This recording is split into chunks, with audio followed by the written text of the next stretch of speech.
The Astros' cold start to April continues as they get swept by the Chicago Cubs at Wrigley Field. This is now the fourth time this season that they have been swept. What can this team do? Well, we're going to talk about it coming up.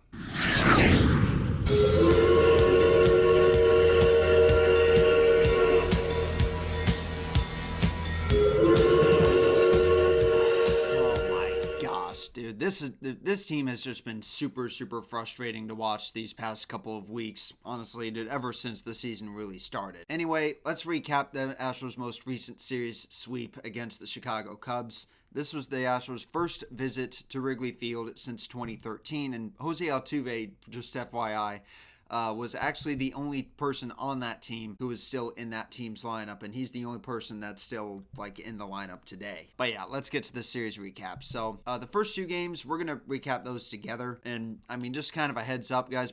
I'm gonna try to keep my cool here, but just be prepared. Towards the end of this video, I might do a little bit of ranting, so just be prepared for that. But starting in the first two games, JP France started game one, and unfortunately for him, his struggles have continued as he was tagged for 5 runs in the first inning.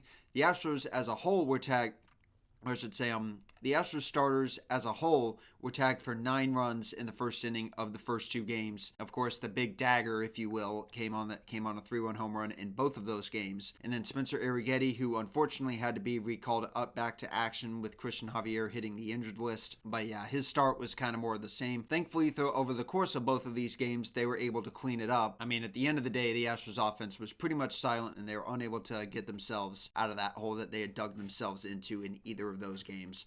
And then ultimately, the Astros had a series loss going into the series finale with Justin Verlander making his second start since coming off the injured list. He did okay. He certainly did a lot better than the first two starters in this game.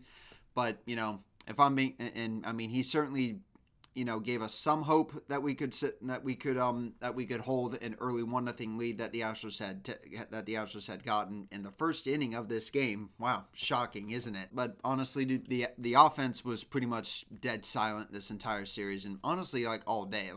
This one run was the only one that they scored the entire game, and obviously, a 1-0 lead practically never holds for this Astros bullpen, and that was the case for this game. But yeah, clearly something is just not right with this offense. What is going on? Particularly in game 2, they had their opportunities in this game. I think they went 1 for 10 or 1 for 8 with runners in scoring position. I think we went 2 for 20 the entire series. And then in the second game in particular, we stranded, 10 base runners, averaging probably 2 per inning or so. Because, now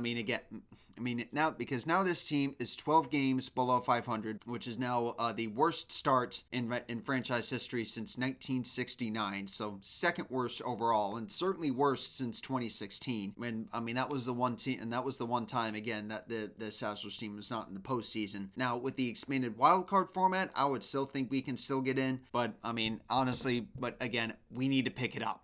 The offense needs to pick it up.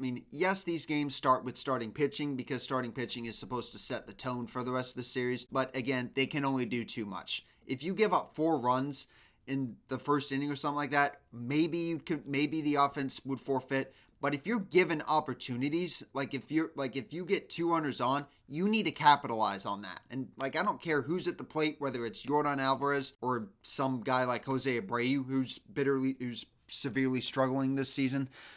You need to capitalize on that. There's no excuse for not capitalizing with men in scoring position in these games. And and again, for a Cubs team that, again, it's not, they're not going to be the best team in the National League per se, but they're not that good. There's really no much of an excuse to getting swept by the Cubs. And again, I have family in the Midwest who are probably watching this, so I'm sure they're happy. But again, we need to pick it up. The next series for the Astros is going to be going to Mexico City. And obviously, as of when I'm filming this, there's plenty of Astros fans that are already down there. And I will not be one of them, unfortunately, as much as I would like to be.